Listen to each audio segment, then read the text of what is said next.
আপনারা টাইম পাইলো না, কাদার মধ্যে দিয়ে যাইতেছি, আমার ধর নাহলে পড়ে যাবো। পয়সা যাইতে পারেন মাস্টার, মাস্টার, বাবা মাস্টার। হুজুর আপনার কি পাগলে ধরছে নাকি? আপনার মাইয়া রে লইয়া মাস্টার তো এই বাড়ির থেকে কবেই পলাইছে। দাদা দরবেশ গো কথা মিশা হইতে পারে না। আগে কল্লা লাড়ে পুরাটা হইন ওনারা কামেল দরবেশ, ওনারা বলছে ওরাই বাড়িতে আছে। বাবা মাস্টার ডরাইও না, বাইরে আসো। আব্বা আপনি বাইরে আসেন।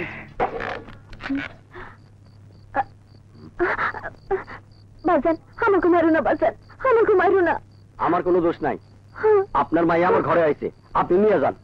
না বাবা ওই কথা বলেন না, আমি তোমাকে নিতে আমি যাবো না, এই মায়া লয়ে আমি ঘরও করুন না। আমার 5 লাখ টাকা দিলেও না, পায়ে ধরলেও না।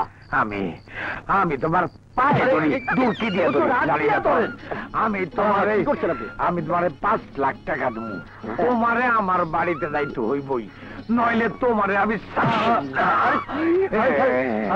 কি করছেন? ঠিক আছে আমি একটু রফা করি। রফা কি রফা করি? তোমার মান সম্মান যা গেছে তার লাগে বাবারও 5 লাখ টাকা দিব, মোট 10 লাখ টাকা তুমি তোমার জামাইরে দিবা। 10 লাখ? আরে 10 লাখ কেন, আমি তোমার 20 লাখ টাকা দেবো, আমার লগে। হুজুর একা কি মুড়ি নাকি যে কাউয়ারে ছিটাইতেছেন? কাউয়া? আমার জামাই কি কাউয়া নাকি? কিছু মনে করেন না, 1 মিনিট একটা প্রাইভেট কথা বলে আসি।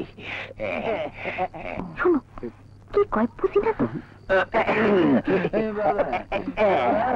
তোমাকে একটা রিকোয়েস্ট করি, চলো আমার বাড়িতে চলো, মা জামাইকে ফাইনাল করো, তাই তো বলো।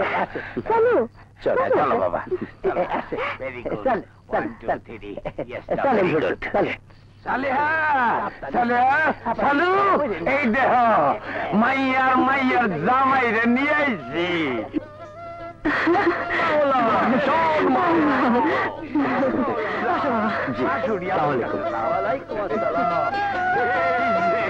বুড়িরা বাবা, এই যে কষি আব্বা, অখন তো আমার প্রধানমন্ত্রী হইতে আর কোনো বাধা নাই। মাওলা আরেকটা বাধা আছে। আমি স্পষ্ট দেখতে পাইতেছি যে তুই গ্রামের অনেক মানুষের ক্ষতি করছস, তুই সোলেমান মিয়ার জমি দখল করছস, আসাদ মিয়ার ফলের বাগান দখল করে রাখছস।